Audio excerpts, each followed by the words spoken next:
Chemistry lecture number 70, Dalton's Law of Partial Pressures. Now before we dive into this, you might want to go to richardlouis.com and get the PDF transcript of this lecture, because this lecture has this chart, and I'm going to be referring to it, so it might make it easier to follow this lecture if you have this chart in your hand. It's going to be lecture number 70, so you can print out the lecture notes for this. Alright, let's go ahead and get started. If a sealed glass jar contains several types of gases, the pressure in the jar is equal to the pressure exerted by each gas.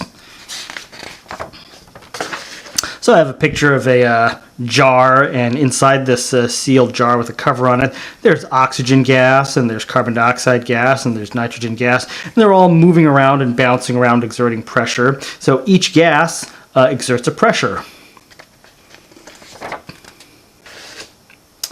To find the pressure in the jar, just add the pressure of each gas. This is Dalton's law of partial pressures. Mathematically, it can be expressed as P1 or P total equals P1 plus P2 plus P3 all the way out to the total number of gases you have in there. So P1 is the pressure exerted by the first gas, P2 is the pressure exerted by the second, P3 pressure exerted by the third gas, and so on. So to find the total pressure of the gas, you just add up all the individual pressures of each type of gas to get the total pressure. So in our little jar here, to find the total pressure inside the jar, you would add the pressure of each type of gas.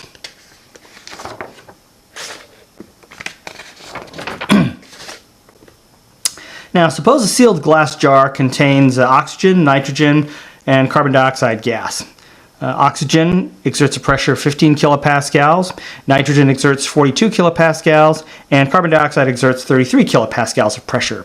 Find the total gas pressure inside the jar. Alright, so we're trying to find the total gas pressure. They tell you the pressure of the oxygen is 15, the pressure exerted by the nitrogen gas in the jar is 42, and the pressure exerted by the carbon dioxide gas in the jar is going to be 33. So the total pressure in the jar is going to be the pressure exerted by the oxygen, the nitrogen, and the carbon dioxide. 15, 42, plus, this should be 33, my apologies for the error, and 33 kilopascals. So if you add 15 plus 42 plus 33, you should get 91. And let me double check my math on that. 15 plus 42 plus 33, oops, excuse me, 90. Sorry about that. 90 kilopascals. Okay, well, we correct the errors as we go along. Let's try another problem. Hopefully I won't make a mistake on this one. A sealed jar contains a mixture of three gases, oxygen, nitrogen, and carbon dioxide. The total pressure inside the jar is 105 kilopascals. Oxygen exerts a pressure of 22 kilopascals, and carbon dioxide exerts a pressure of 14 kilopascals. What is the pressure exerted by the nitrogen gas? Alright, so this jar contains all three gases, and the total pressure exerted by all three gases added together is 105. Oxygen exerts 22 kilopascals of pressure, carbon dioxide exerts 14 kilopascals of pressure. So we want to know what's the pressure that's being exerted by the nitrogen. Alright, well, according to Dalton's law, the total pressure in the jar is going to be the sum of all the individual pressures exerted by each type of gas. We know that the total pressure in the jar is 105. Pressure exerted by the oxygen is 22. And the pressure exerted by nitrogen is what we're going to try to find. Pressure exerted by the carbon dioxide is 14.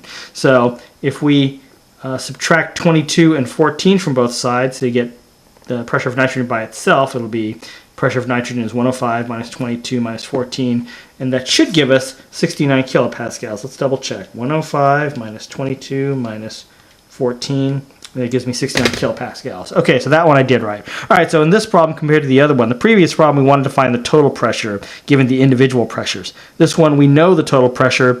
We're trying to find the individual pressure of one of the gases in the container. Now, Dalton's law of partial pressures is used for problems when a gas is collected over water. And this is just a fancy way of saying that the gas is produced in a water-based solution. After the gas is produced, the gas bubbles rise to the surface, creating a mixture of gas and water vapor above the solution. Vinegar mixed with baking soda is an example of this type of reaction. And vinegar is acetic acid dissolved in water. When vinegar is mixed with baking soda, bubbles of carbon dioxide are produced in the vinegar. So I have a picture of some vinegar and baking soda that I mixed together. So here's my jar or like bottle of vinegar, and here's my baking soda. And I just put some baking soda and add a little bit of water, and then when I pour the vinegar in, it starts bubbling. So these are all bubbles you see here. This foam layer here is the carbon dioxide gas. All right. So as the bubbles rise to the top, the carbon dioxide is above the surface of the liquid.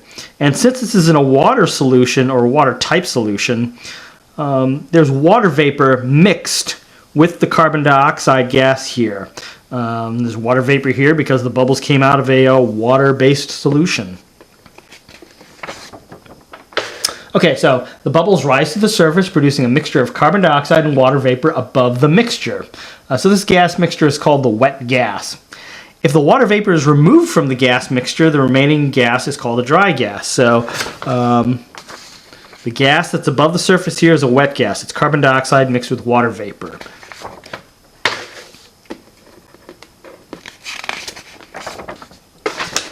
The amount of vapor pressure above the water depends on the temperature. If the water is at a higher temperature, there will be more water vapor above the liquid. For some problems, you'll have to consult a chart showing the vapor pressure of water at different temperatures. The following is a chart of the vapor pressure of water at temperatures ranging from 0 degrees Celsius to 100 degrees Celsius. And again, you can get this chart if you go to richardlouis.com and get the lecture notes for lecture number 70. So this is the chart I'm going to use for some problems in this lecture here. So we have the temperature here, and then corresponding to the temperature is the vapor pressure of water that will be exerted off of it. And the higher the temperature, the more the water vapor you're going to have. All right, so let's try a problem. Carbon dioxide gas is collected over water in a sealed container at 49 degrees Celsius. The gas pressure in the container is 615 torrs. Find the pressure exerted by the dry gas. Remember, there are different ways of measuring gas pressure. There's kilopascals, there's torrs, there's atmospheres. Torr is the same thing as millimeters of mercury. It's just another way of expressing it, but that's another way of expressing pressure. Okay, so let's see if we can solve this. Now, to solve this problem, we need to know the pressure exerted by the water vapor that's been mixed with the carbon dioxide. Okay, carbon dioxide gas collected over water. So that's another way of saying the gas is going to have water vapor mixed with it. All right. And we know that the total pressure in the container is 615, so this represents the pressure exerted by both the carbon dioxide gas and the water vapor. And we just want to find the pressure exerted by the carbon dioxide gas by itself, the dry gas, the carbon dioxide.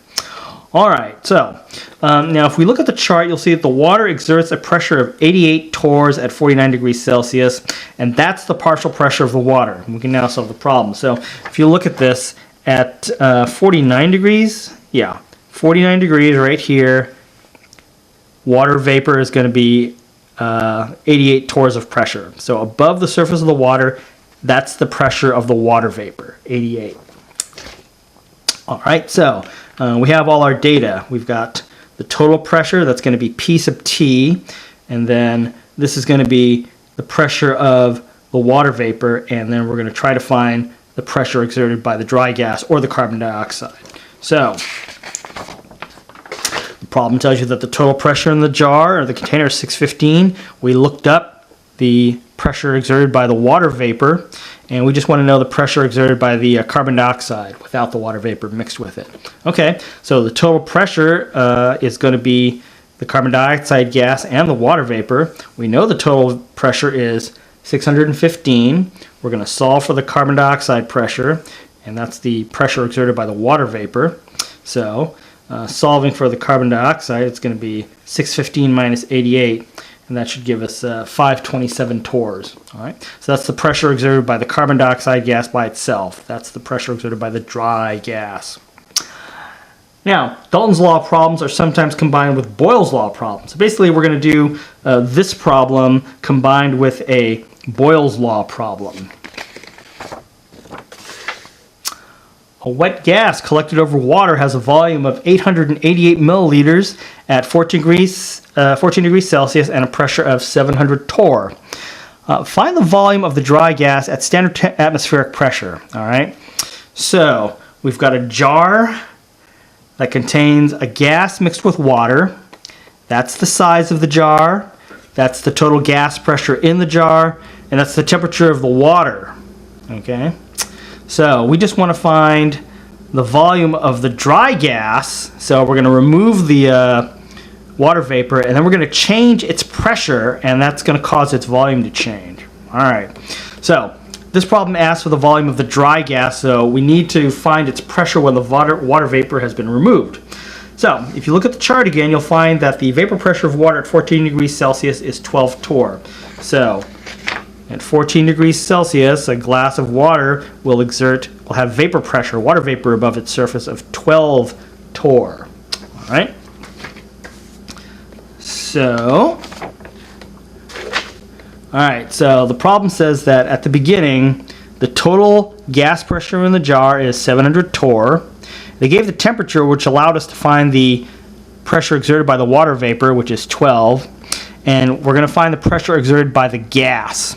All right. So in our container, the total pressure inside is going to be the combination of the gas pressure and the water vapor. So the problem says that the total pressure in the jar at the beginning is 700 torrs, and there's some gas in it above water, and we don't know how much pressure it's exerting, but we do know that the pressure exerted by the water vapor is 12. So if we solve for the pressure exerted by the gas, it's going to be 700 minus 12, and this gives us 688 torrs. So this is the initial pressure of the dry gas. All right. So in our jar with gas mixed with water, this is the pressure exerted by the gas by itself. All right. So what we do is that we somehow remove the gas, and the gas alone. We remove the water, and so now the gas has a pressure of 688 torrs, and then we change the pressure of the dry gas from 688 to 760, and we want to know, how does the volume change? All right, so now we can use Boyle's law to figure out the new volume when we change the pressure exerted on the dry gas. All right, so the initial volume of our jar was 888. The pressure exerted by the dry gas is 688. We're changing the pressure to 760, and that should cause the volume to change to something else. All right, well, Boyle's law is P1V1 equals P2V2. The initial pressure of the dry gas is 688. The gas was originally in a container that had a volume of 888. All right, and then we've transferred it to a new container and subjected it to a new pressure, a P2 of 760, and we want to know if we're going to change the pressure on this gas from 688 to 760, how does this volume change? We would predict that it's going to get squashed.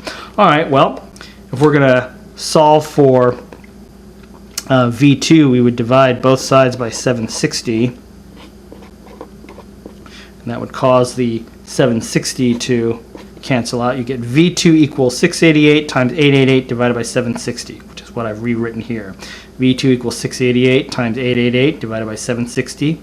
These two numbers multiplied and then divided by 760. That'll give us about 803.8. If we round to three significant figures, that'll be 804 milliliters.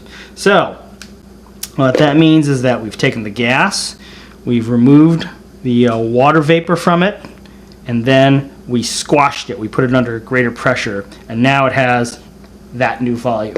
That's what the problem means. Okay. For a PDF transcript of this lecture, go to www.richardlouis.com. This has been Chemistry Lecture number 70, Dalton's Law of Partial Pressures.